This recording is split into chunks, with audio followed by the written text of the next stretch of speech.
Mereka laki-laki pakai obat kuat, Pak Ustadz.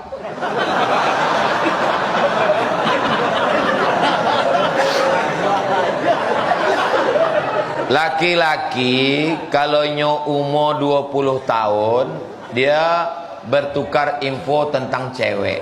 Kalau umur 20 dia tukar info tentang cewek. Kalau umur 30 dia tukar info tentang kerja.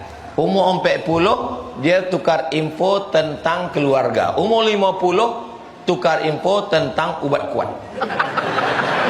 Minyak lintah, biawak. Dulu ada koran di Pekanbaru, koran. Asalnya nama saya itu kan tak pakai titel-titel dulu. Ustadz Abdul Somad. Asal ada pengurus masjid menulis titel, saya bilang jangan tulis titel, Abdul Somad aja. Ada koran dulu di Riau, halaman belakangnya Ustadz menjual minyak lintah. Lama-lama aku berpikir, isuk ditelepon orang, Assalamualaikum Ustadz, minyaknya masih ada. Sebab dia tak bisa membedakan mana Ustadz pengajian, mana Ustadz ubek kuat kan. Nah itulah asal muasal kenapa aku buat Ustadz Abdul Somad LCMA, supaya bisa dibedakan mereka mana Ustadz yang mengajar agama, mana Ustadz obat. Likulli da'in dawa, setiap penyakit itu ada obatnya. Fatadau, maka berobatlah kamu. Orang yang mengalami ejakulasi dini atau senapan air tidak melatui, maka itu salah satu penyakit.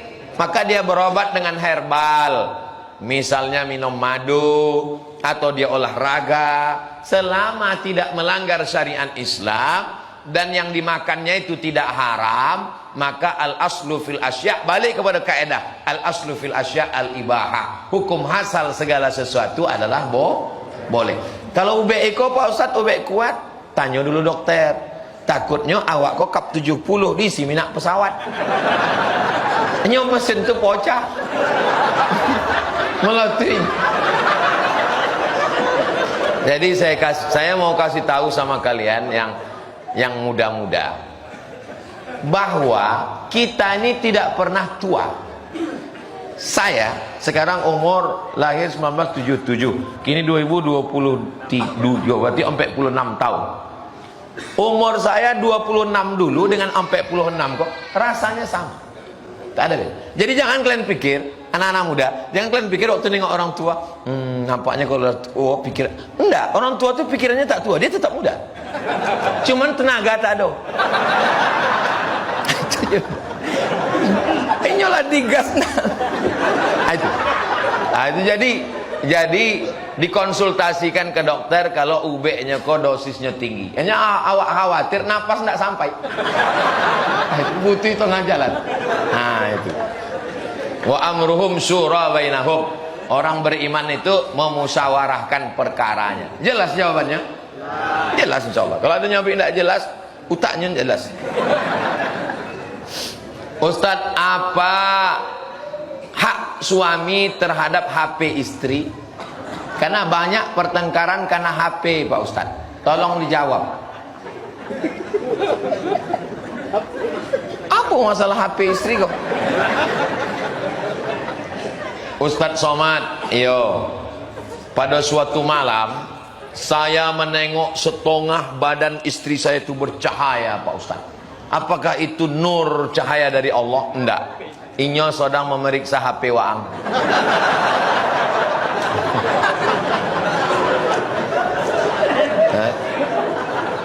Apa rahasia di dalam itu sehingga punya khawatir yang berlebihan? Jadi ada kekhawatiran. Apa yang dikhawatirkannya? Wallahu a'lam.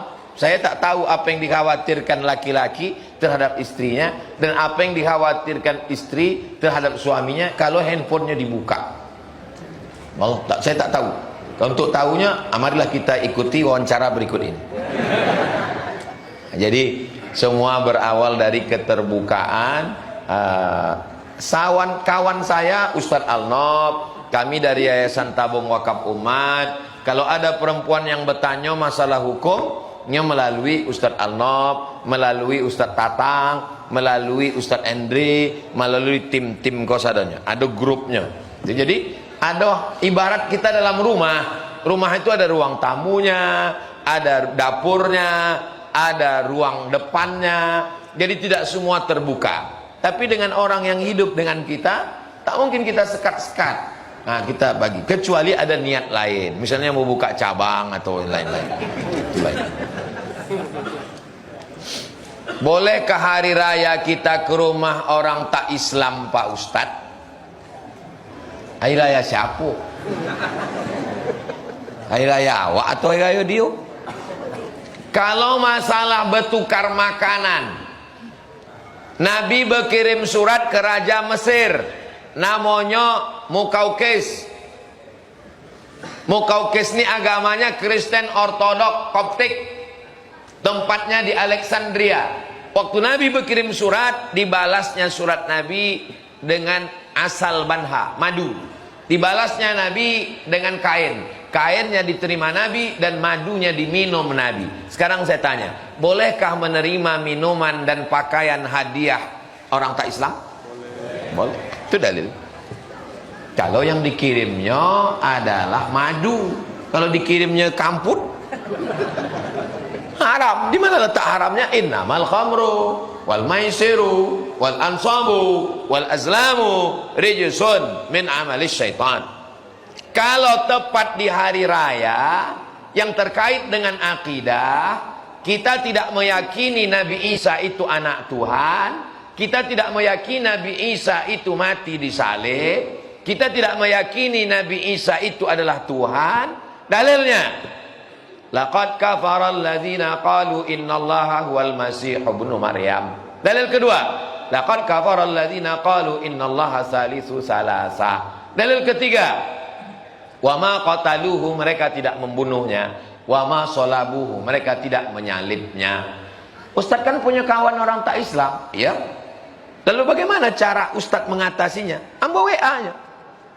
10 hari sebelum hari rayanya ambo WA. Saudaraku, engkau saudaraku sebangsa setanah air. Tapi untuk hari raya, aku tidak mengucapkan selamat karena ini terkait dengan akidahku. Dan dia pun membalas, aku maklum, aku paham tentang itu. Jadi sebenarnya tak ada masalah. Yang jadi masalah ini, yang jadi masalah itu bagi orang yang bermasalah. Yang tak ada masalah. Kita berkawan ini bukan sehari dua hari. Dari zaman SD dulu berkawan dengan orang tak Islam. Bagaimana cara mengelola keuangan secara Islami? Karena suami istri sama-sama bekerja, Pak Ustadz. Istrinya bekerja dapat gaji sebulan 5 juta. Amin.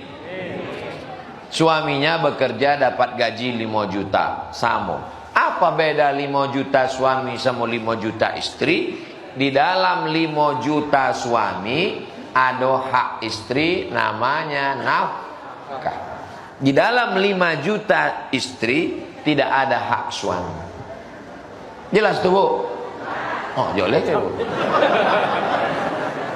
Jadi kalau ibu bergaji, di dalam gaji ibu itu bapak kok tidak ada hak, sebab itu duit ibu.